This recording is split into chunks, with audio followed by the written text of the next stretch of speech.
You can guess that we have only just cooled down slightly here in the city of Chicago in terms of talking about and living in the afterglow of that Bears win against the Packers 22-16 in overtime. But this is a tough task again that the Bears have turned right around and play at San Francisco on Sunday night. Do the Bears need that game to continue to show legitimacy in terms of the team that they are this year and the team that some of us think they are?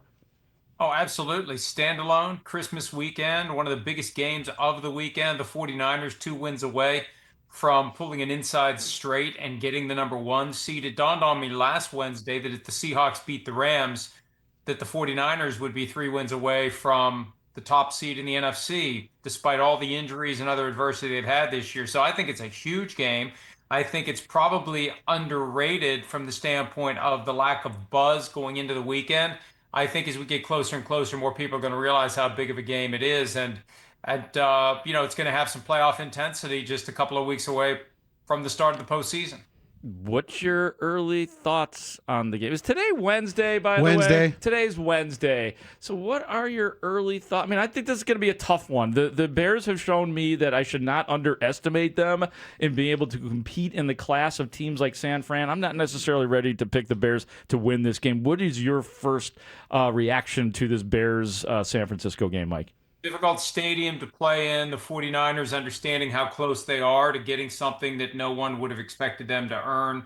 The value of being the top seed, especially this year when the Super Bowl will be played in the 49ers stadium.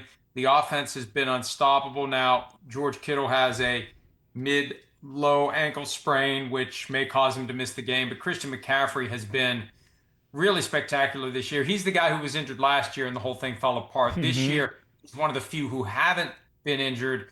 He's got 1,000 rushing yards. He is on pace for 1,000 receiving yards. He'll be the first guy ever to do it in 2 seasons. Only three have ever accomplished it, him, Roger Craig, and Marshall Faulk. So I don't know why he's not getting more chatter for MVP. I know they're basically ready to engrave Matthew Stafford's name on the trophy, but if the 49ers end up with the 1 seed, I know that I'm going to be thinking about where I put McCaffrey on my ballot of 5 deep for the MVP. Maybe not first, maybe second, maybe third, but McCaffrey deserves some credit because I think without him, they would not be in this position. It's going to be difficult for the Bears. The question is, can they outscore the 49ers? There's some vulnerabilities on defense. We saw it on Monday night when Grandpa Phillip Rivers kind of picked apart the 49ers.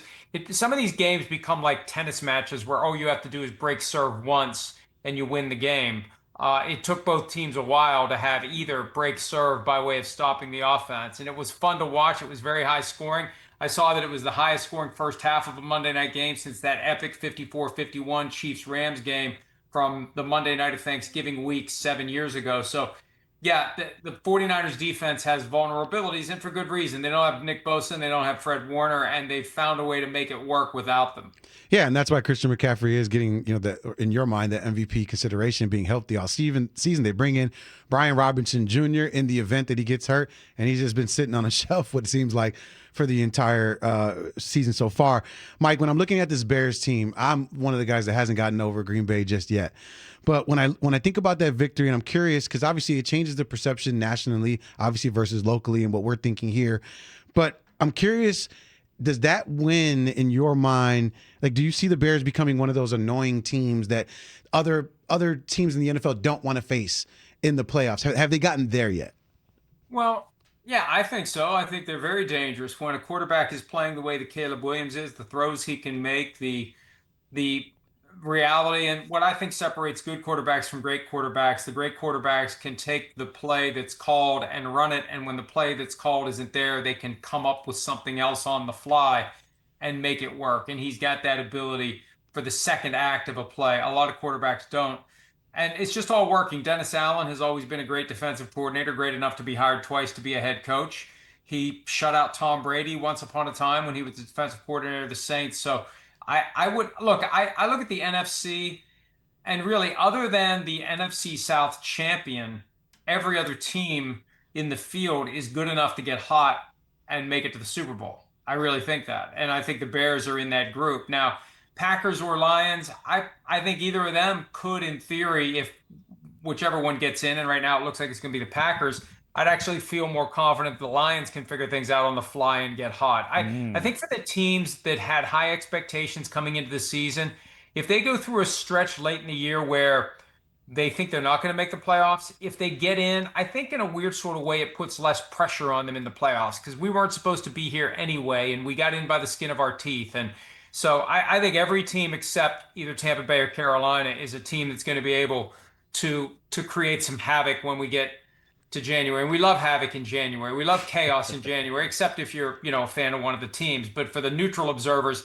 havoc is great. Oh yeah, the NFL is NFLing more than ever, making everybody a winner. That's what we do. There's a lot of winning in the NFL. We're talking to Mike Florio, the creator and editor-in-chief of Pro Football Talk. It's Rahimi, Harris, and Grote with Gabe Ramirez sitting in today. DK Metcalf, Mike, 2-game suspension upheld after the Steelers wide receiver swung at a Lions fan and reportedly, Florio, voiding a $45 million dollars in guaranteed money. What do you think about all of this? Well, I saw it happen live on the feed that we have in the NBC viewing room. We were in the process of trying to watch the games and get ready for Football Night in America. And I said, whoa, he's going to get suspended. And it just was so weird to see a player at the stands reaching up, holding down. At first, I thought he had the guy's Honolulu blue wig. He actually snatched his T-shirt and yanked him down and then forcefully pushed out of it with the closed fist that went open. He was lucky he didn't hit the guy square in the jaw. Otherwise, he would have ended up looking like Jake Paul, at least from the standpoint of the X-ray that we saw after that fight on Friday night. But this is something that the league cannot have. And number one, where's the security that keeps the players from going over to the stands? We see the people who stand there looking up into the collection of fans. They're making sure the fans don't do anything as it relates to the players.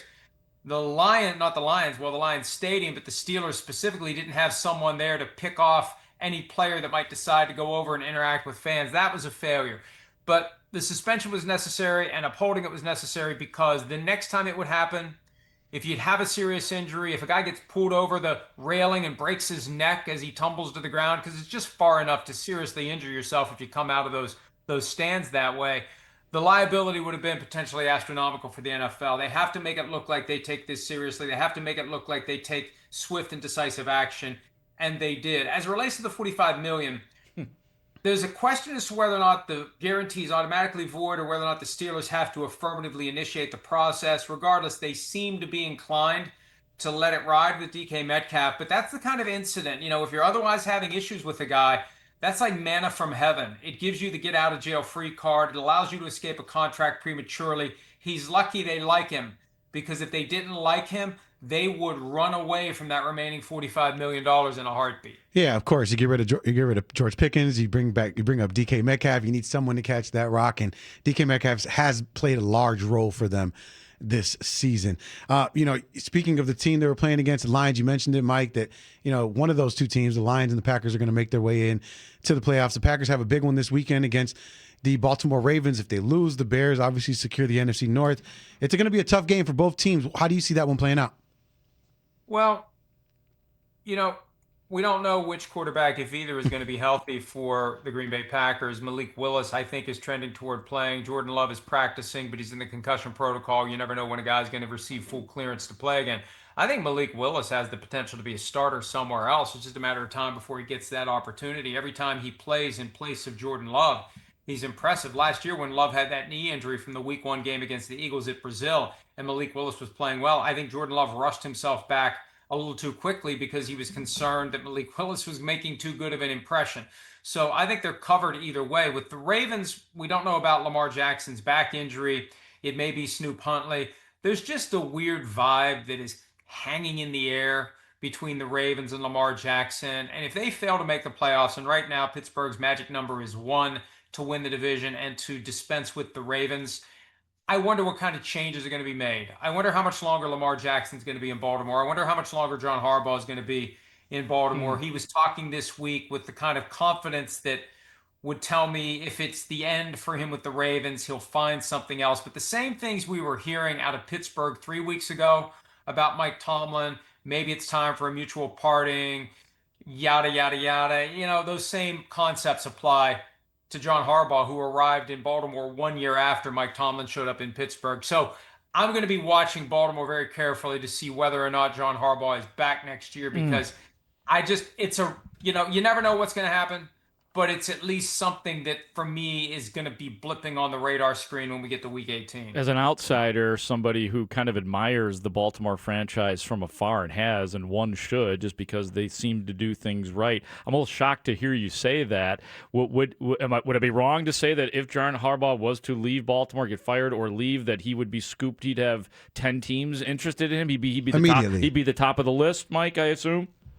I think he would automatically be a guy who's on every team's list for interviews, and he's got years of experience. He's won a Super Bowl. The Giants, the Titans. It's the first thing I was thinking about. I think he'd have multiple opportunities, and I think what would happen is the availability of John Harbaugh could cause a team that's currently on the fence about its coach to go ahead and shove and say, we want to go get John Harbaugh. Miami, for example, there's mixed reports about Mike McDaniel's future. I think a lot of that hinges on who they hire as GM.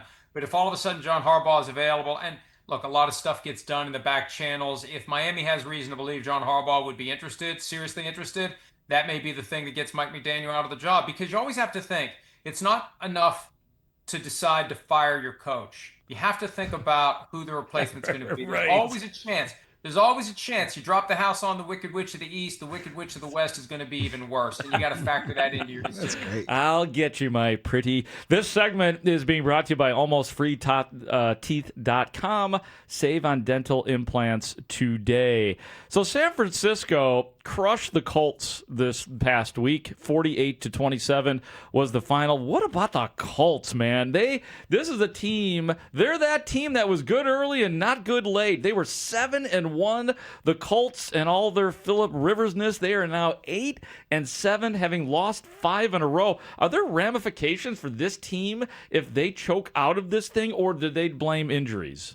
This one's going to be interesting because this is the first year of new ownership. Jim Irsay passed in May. His daughter, Carly Irsay Gordon, takes over. She's very involved. And, hey, I like the idea. If you're going to be involved in football decisions, if you're going to be involved in deciding whether or not the coach stays, the GM stays, whoever stays, she stays plugged into the action. She's not sitting up in the luxury suite hanging out like Jerry Jones does. She's down there, and she's explained, how can you tell whether or not what the coach is telling you is BS if you're not plugged into the communications that are happening?